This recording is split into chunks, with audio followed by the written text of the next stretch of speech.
8 minutes and 46 seconds, published May 31st, 2020, is the New York Times headline capturing the death of George Floyd.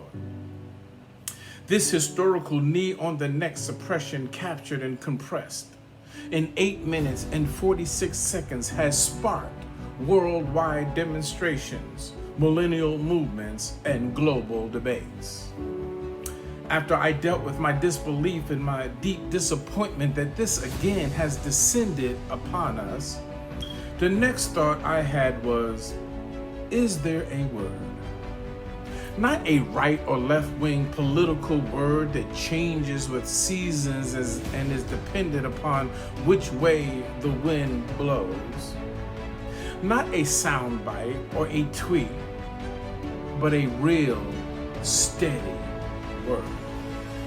And so I began searching for a text beginning with a chapter 8, verse 46 that would give context to the current commotion now clouding the waters.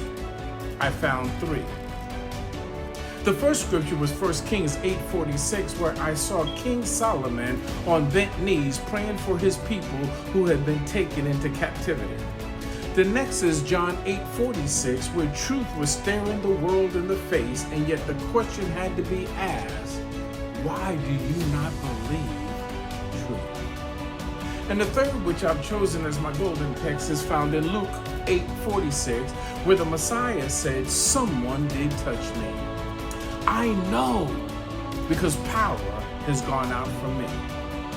The first reminded me of how prayer changes things. The second reminded me of how truth sets us free. And the third reminded me of the power of the breakthrough. Somebody touched me, said the Lord. The fervent, faithful prayers of the righteous have reached heaven. The blood of Americans' ancestors is crying out, and the Lord is asking America, what have you done? Now, in order to get to the breakthrough, we must first deal with the background of the breakdown. There was a dream revealed to a king and interpreted by a prophet, highlighting the background of this current breakdown many are trying to break through. Daniel 2:41 through 45, it says, just as you saw that the feet and the toes were part of baked clay and partly of iron, so will this kingdom be divided. Yet it will have some of the strength of the iron in it, even as you saw iron mixed with clay. As the toes were partly iron and partly clay, so this kingdom will be partly strong and partly brittle. And just as you saw the iron mixed with baked clay, so the people will be a mixture and will not remain united any more than iron mixes with clay. In the time of those kings, the God of heaven will set up a kingdom that will never be destroyed, nor will it be left to another people. It will crush all those other kingdoms and bring them to an end, but it will itself endure forever. This is the meaning of the vision of the rock cut out of a mountain, but not by human hands, a rock that broke the iron, the bronze, the clay, the silver, and the gold to pieces. The great God has shown the king what will take place in the future. The dream is true and its interpretation trustworthy. For a few minutes, I want to talk about the power of the breakthrough. And I want to try to highlight 3 points: the insensitivity of the iron, the cry of the clay, and the resolve of the rock. Here we have the background, revealing the breakdown of what our world is attempting to break through. In this biblical narrative, we are introduced to the beginning and the ending of what is known as Gentile suppression. This dream, recorded in Daniel, represents successive Gentile suppressive kingdoms from Babylon, described as the head of gold, down to the final stages of the feet and toes, described as part iron and part clay.